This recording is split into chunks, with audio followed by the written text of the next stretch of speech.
बाळासाहेबांच्या तमाम शिवसैनिकांना तुमच्या ह्या अनिश गाढवेचा, बाळासाहेबांच्या या कडवट शिवसैनिकाचा आणि शिवसेनेच्या प्रवक्त्याचा मानाचा जय महाराष्ट्र. शिवसैनिकांनो, आज 8 नोव्हेंबर, बरोबर 12 दिवस शिल्लक राहिलेत.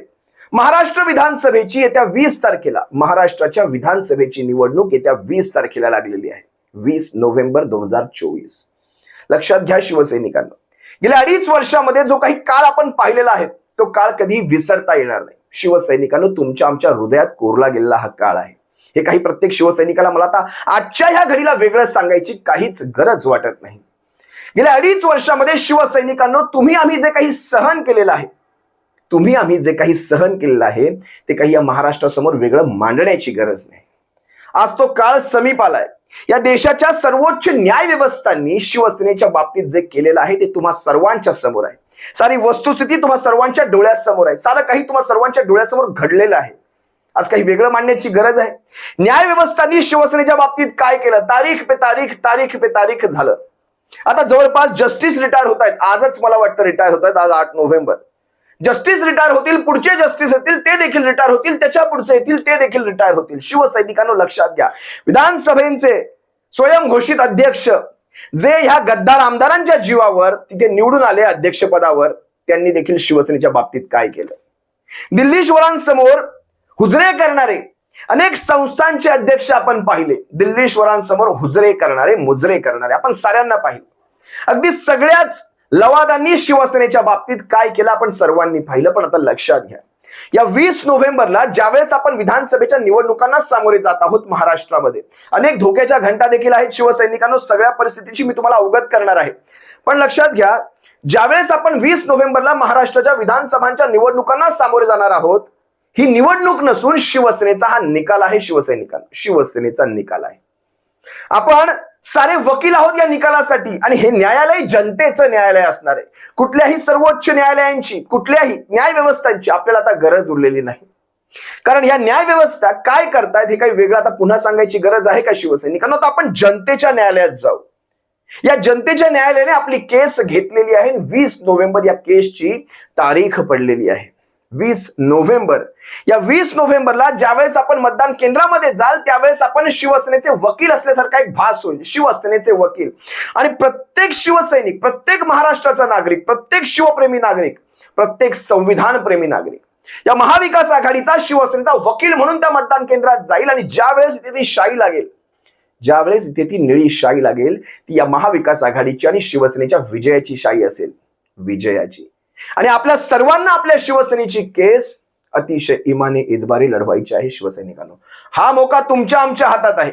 हा कुठल्या तारखांसाठी पडलेला नाही किंवा कुणी तारीख द्यावी हे बदलावं, आता तसं होणार नाही. ही तारीख ठरलेली आहे. शिवसेनेच्या विजयाची तारीख तुम्हाला नोंदवायची आहे. शिवसैनिक, हा दिवस अतिशय महत्वाचा आहे.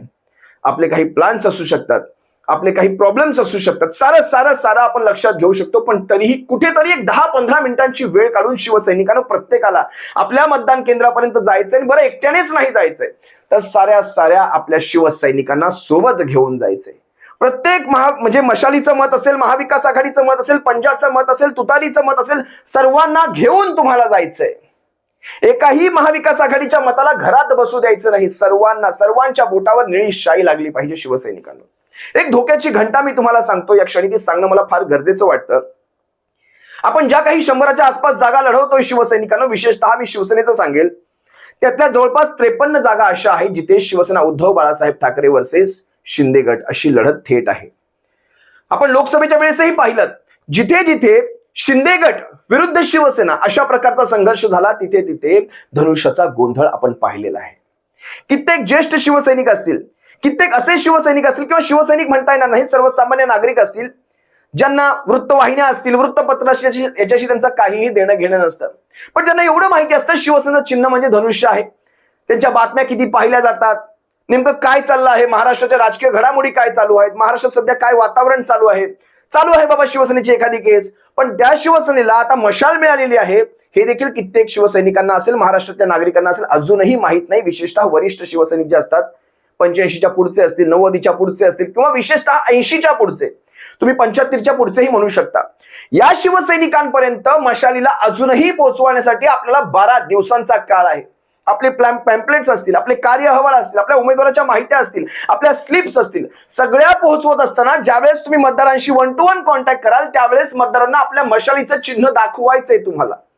आजही कित्येक शिवसैनिक ज्यावेळेस मतदान केंद्राच्या बाहेर येतात त्यांना ज्यावेळेस विचारलं जातं झालं ना आपलं मत, होय झालं, आपल्या धनुष्याला झालं, आपल्या शिवसेनेला उद्धव साहेबांना, पण मत कुणाला, धनुष्याला झालं.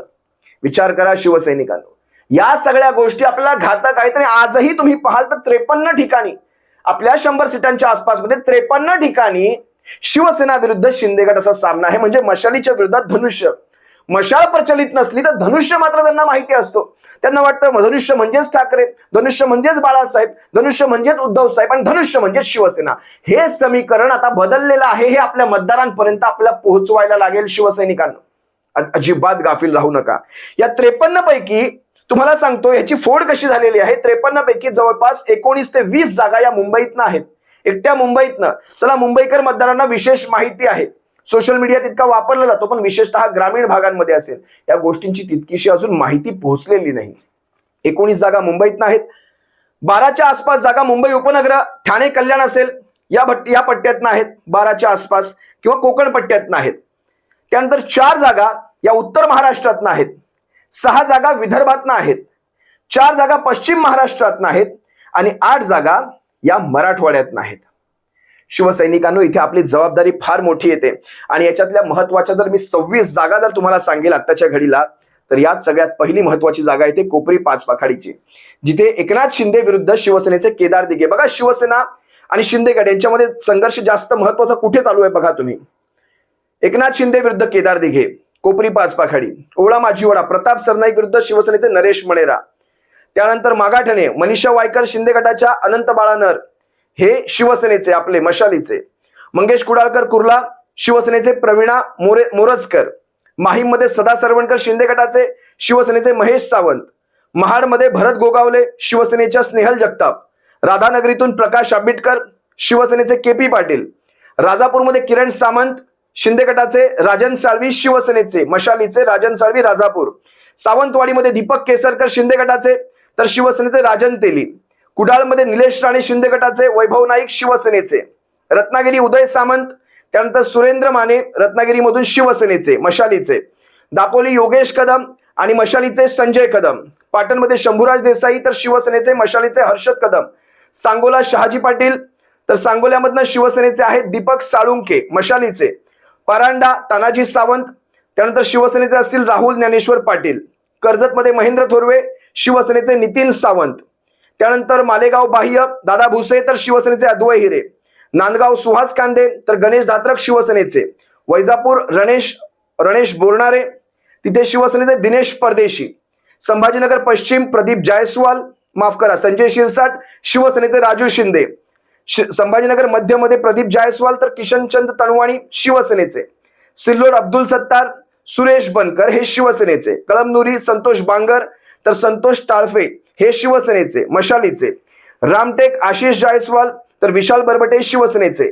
मेहकरचे संजय पायमुलकर, तर सिद्धार्थ खरात शिवसेनेचे मशालीचे. पाचोऱ्यामध्ये किशोर धानसिंग पाटील, तर वैशाली सूर्यवंशी या शिवसेनेच्या मशालीच्या. हे मी मोजके 26 उमेदवार तुमच्या सर्वांसमोर वाचून दाखवलेले आहेत.